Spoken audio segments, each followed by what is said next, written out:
is the group of cells performing the same function. Now the student, first thing is that the group of cells, they are going to perform the same function, but the cells, they might be structurally similar, but in case of few tissue, they might not be structurally similar. Now the basic classification of plant tissue is that there are two types of plant tissue, meristematic tissue and permanent tissue. In case of meristematic tissue, they comprise of actively dividing cells which are basically responsible for the production of cell. Basically, they are responsible for elongation, increase in diameter. On that particular basis, we are having three types of meristem: apical meristem, lateral meristem and intercalary meristem. Apical meristem, they are found at the tip of the stem and root, and basically they are responsible for the elongation of plant part. It might be root, it might be stem. The second type of meristem, that is lateral meristem, they are found along the sides of the stem and root, and the basic function is increase in the width or diameter of stem and root.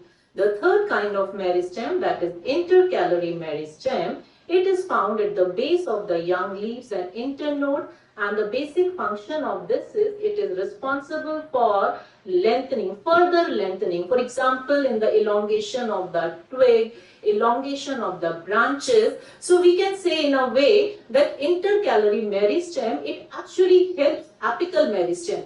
Apical meristem is the main meristem which actually help in the elongation of the plant part, but intercalary meristem, it actually responsible for the elongation in the branches, in the twig of the leaves. Apart from that, we can also say, since the meristematic tissue, they are continuously dividing, they are having a prominent nuclei, they are having a dense cytoplasm, but vacuoles are absent. Can you find out the reason why the vacuoles are absent? I said vacuoles are absent, they are having a dense cytoplasm and they are having prominent nuclei. In these particular characteristics only, we are having the answer to this question, that why vacuole are absent.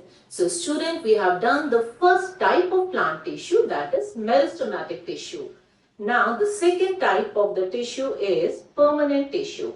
Now children, in case of permanent tissue, when meristematic tissue, they lose their ability to divide, they actually get converted into permanent tissue.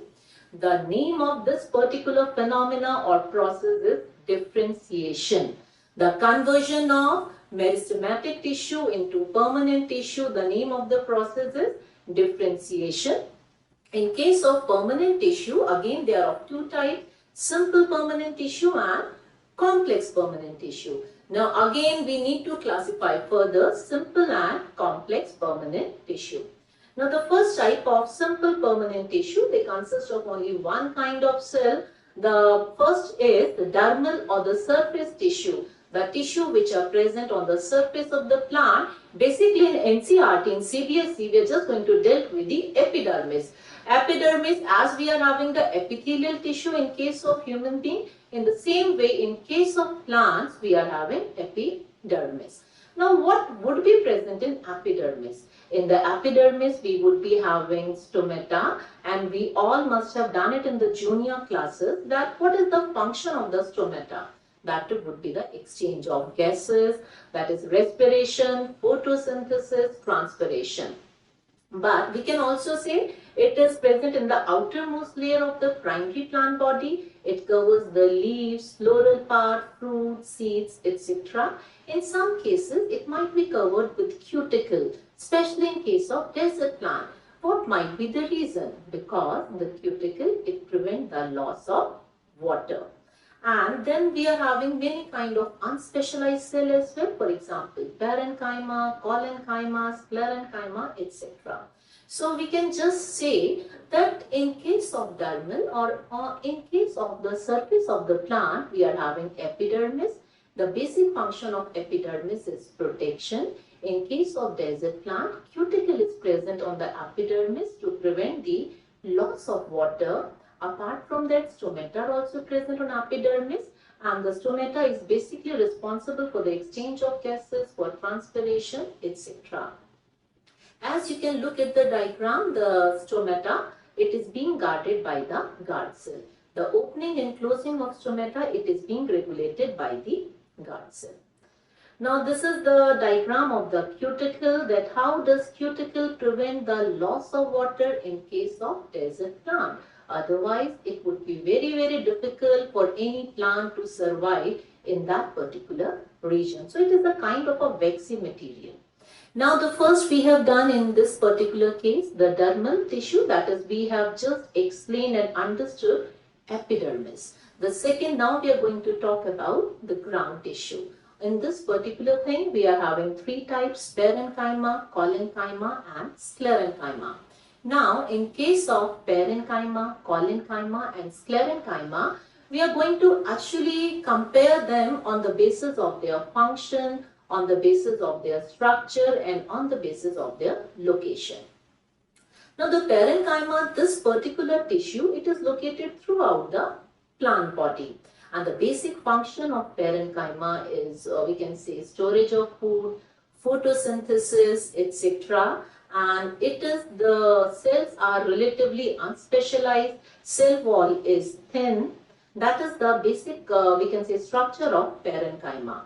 But though it's not given there in the book as well, but we are having two types of parenchyma, that is erenchyma and chlorenchyma.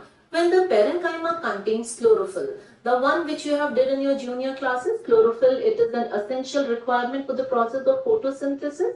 So when the parenchyma contains chlorophyll, we call it as chlorenchyma. This particular parenchyma is responsible for the process of photosynthesis.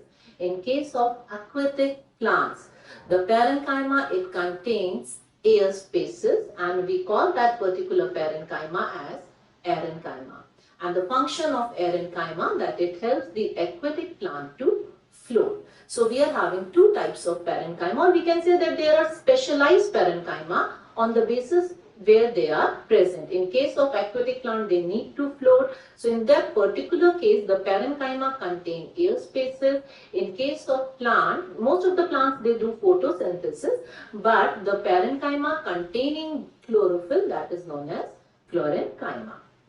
The second, this is the diagram of the parenchyma cells. As we can look into the diagram, they are relatively unspecialized cell. The cell wall is thin, intercellular space is practically absent, or we can say very less.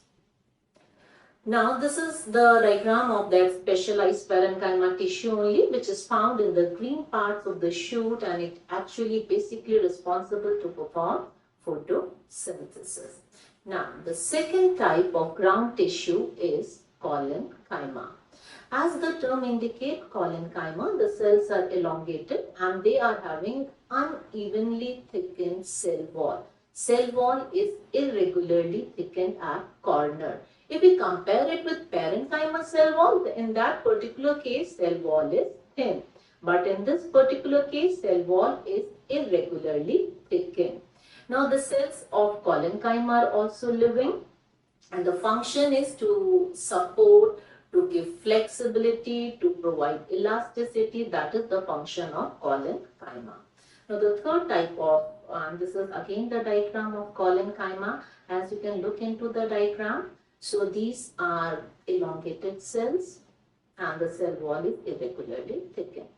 The third type of tissue is sclerenchyma tissue. Now, as if you were to compare them with parenchyma and collenchyma, the difference is that these particular cells are non-living. This is the most important point which you shall remember, that these cells are non-living, whereas parenchyma and collenchyma, they were living cells. And the cell wall is thick due to the deposition of one particular chemical that is known as lignin. We have written just, they have thick lignified secondary wall. That means the cell wall had become thick due to the deposition of lignin. The function is it provides strength and support to the plant, and there are different type of cells present in it. We are having stone cells, we are having fibers, etc. Now, this is the diagram of sclerenchyma tissue. So you can see stone and sclerite also present in it. So the first of all we have in the now the next is complex permanent tissue. Now the complex permanent tissue, why do we call them as complex? Because in this particular case we are having more than one type of cell which combine together to form a particular tissue. In the previous section, whether we are talking about meristematic tissue or we were talking about simple permanent tissue, we were having same type of cells which were combining together to form a tissue, and the structure was same. If I was talking about parenchyma, so we were having relatively unspecialized cell. It was nothing that we can give a specific name to the cell. But in case of complex permanent tissue, we are having different type of cells, and these particular cells basically they are responsible for the transportation of water, which we call as ascent of sap, which we are going to study in detail in class 10. Transport of food, which we call as translocation, again we are going to study about it in detail in class 10.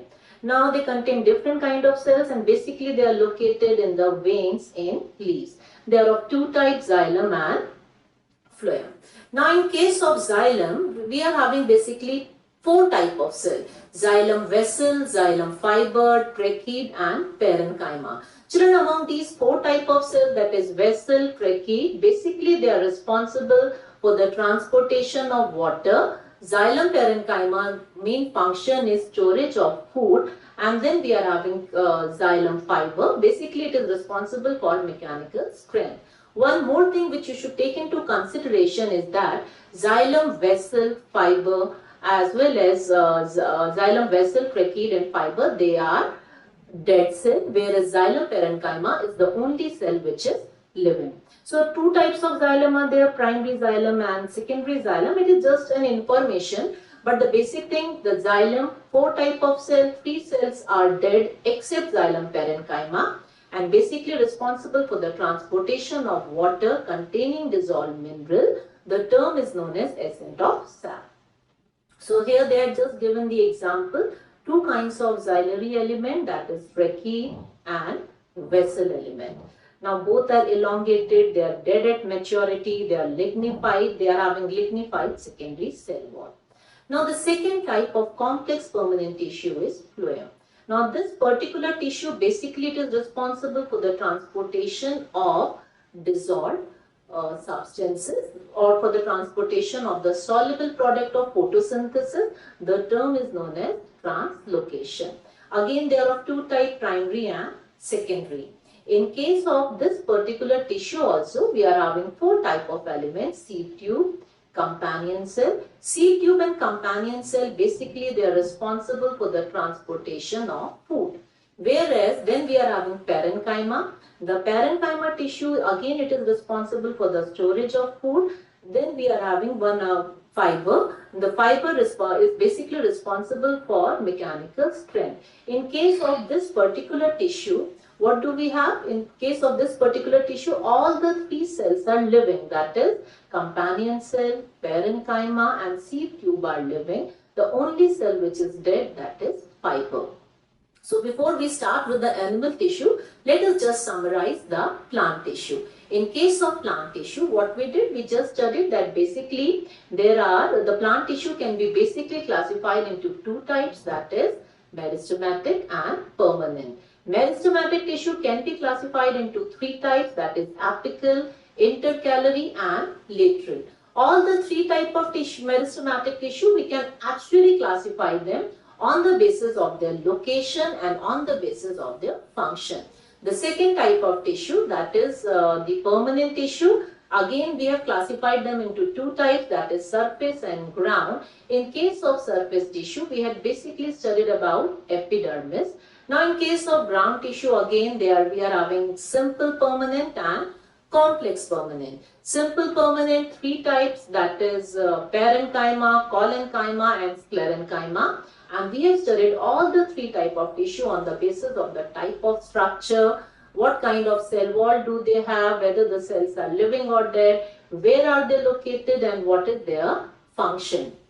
In case of complex tissue, they are having some different kind of function, but the difference is that in case of complex permanent tissue, they are made up of more than one type of cell. Now in case of animal tissue, Basically, as we did in the beginning of the chapter, I just told you that the basic difference between the plant and animal tissue is that majority of the cells in plant tissue, they were dead, but in case of animal tissue, majority of the cells are living. So the first type of the different categories of animal tissue are epithelium, connective, muscle and nervous tissue. All the different tissue, they are having different kind of function. Epithelium, it is basically present in the outer covering of different organ. The basic function would be protection. Connective tissue, the basic function is to transport the material between different body parts. It is also responsible we can say, to make a connection between bone and muscle, a connection between bone and bone. Muscle, basically, we all are understood that the muscle function would be movement and the nervous tissue function would be the transfer of information. Now, first of all, we are going to talk about the first kind of tissue, animal tissue, that is epithelium tissue. As the term indicates, this particular tissue, it lines, it covers and it protects other tissue and organ. It is basically, the cells are tightly packed, and we are going to name the different type of cell on the basis of what kind of shape do they have and what are the other kind of characteristic and what is their function or where they are located. The first kind of epithelium tissue, that is the squamous epithelium, and the cells are flat just like tiles of floor. That is the basic, we can say, structure of the epithelial tissue, which is known as squamous epithelial tissue. The cells, they are very thin and they are much wider than they are thick. So they do appear just like tiles which are present on the floor. Now this particular epithelium tissue is again of two types, simple and stratified. If the squamous epithelium, just a layer is present, we call it as simple squamous epithelium. The function, and it is being located in the respiratory tract, lining of blood vessel, heart, lymphatic tube, etc. And if it is being arranged in many layers, so to prevent wear and tear, so we call it as stratified squamous epithelium, and it is being present in skin, vagina, esophagus, mouth, etc. Now these are the examples of simple squamous epithelium. You can just say the single layer of cell is present, and in case of basement membrane is present below the single layer of cell. In case of stratified squamous epithelium, the same kind of cells, but they are being arranged in many layers, because in case of skin we need that kind of tissue which can actually protect us from wear and tear. Now the second kind of epithelium is cuboidal epithelium. Now the cells, they are cube type of cell, and the basic function of cuboidal epithelium is secretion, absorption and mechanical support as well. That is the basic function. Secretion, absorption, yeah, it does that also, but the basic function is mechanical support. Now what is the location of cuboidal epithelium? The cells are cube-like as the term indicates. The location is kidney tubules, ducts of the glands and the surface of the ovary. Mechanical strength, mechanical support is the basic function. Then the next and the last category of epithelium is columnar epithelium. Now these cells are elongated cells. They are much longer than they are wide. That is the structure of columnar epithelium. Then we are having simple columnar epithelium, single layer of cells that line the digestive tract, gallbladder, excretory duct of some gland. Then we are having pseudo-stratified ciliated columnar epithelium. Basically, we can say that cilia are present. Cilia are the projections, or we can say hair-like structure, which actually help to move the mucus in the forward direction. And ciliated columnar epithelium, basically it is being present in the respiratory tract. Now the columnar epithelium, basically it is present in the small intestine. And we all are aware what is the basic function of small intestine? Absorption. So it is very easy to learn the function of columnar epithelium also. Columnar epithelium, location small intestine, function would be absorption. And ciliated columnar epithelium, because cilia is present in the respiratory tract, so location would be there only. Apart from that, it is also present in some part of the uterus, and this mucus or the cilia, it propels the mucus or reproductive cells by ciliary action. So these are the various diagram of simple columnar epithelium. Now this was about epithelium tissue. The next category of animal tissue is connective tissue. Now the connective tissue, they are characterized by the cells which are widely separated from each other in a matrix that is produced by the cell. These particular tissue, they protect, they support, they also help in the transportation of the material. Now the cell matrix, it is composed of two regions, that is ground, and it might be liquid, gel, gum or solid, and the fibers. The fibers might be non-elastic, that is white or collagen, or it might be elastic, that is yellow fiber. Now the types of connective tissue. Now there are different types of connective tissue. Loose, that is areolar connective tissue. Then we are having dense connective tissue. We are having adipose, cartilage, bone, blood, etc. Now we are again in this type of connective tissue on the basis of the nature of the matrix, where are they located, what is their function, they have been classified into so many types. So first of all, we are going to talk about areolar connective tissue. It is the loose connective tissue. The matrix is gel-like ground with both elastic and non-elastic fiber running through the ground in many directions.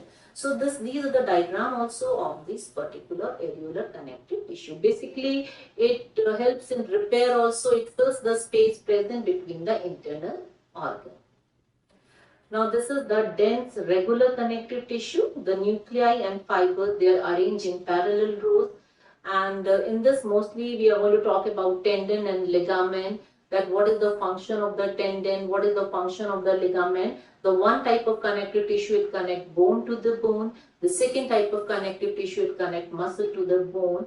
And both the kind of tissue, they bear considerable strength, but one is more elastic and the second one is less elastic.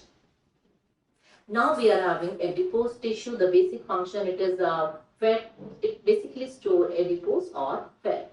It contains a large vacuole in the living cell which contain lipid. Cell nucleus and cytoplasm, they are pushed out to one, we can say at one area of the cell membrane or on one side of the cell membrane. The basic function of the adipose tissue is the storage of fat. So we can say the basic function would be the, so what would be the basic function of adipose tissue? It just, we can say insulation. Insulation would be the basic function of the adipose tissue. Now the next is cartilage tissue. The ground or the matrix, it is gum-like. The cells are found in lacunae within the matrix. Fibers may be elastic or non-elastic, or a form of a non-elastic called reticular. We are having two types of cartilage again, hyaline cartilage and elastic cartilage.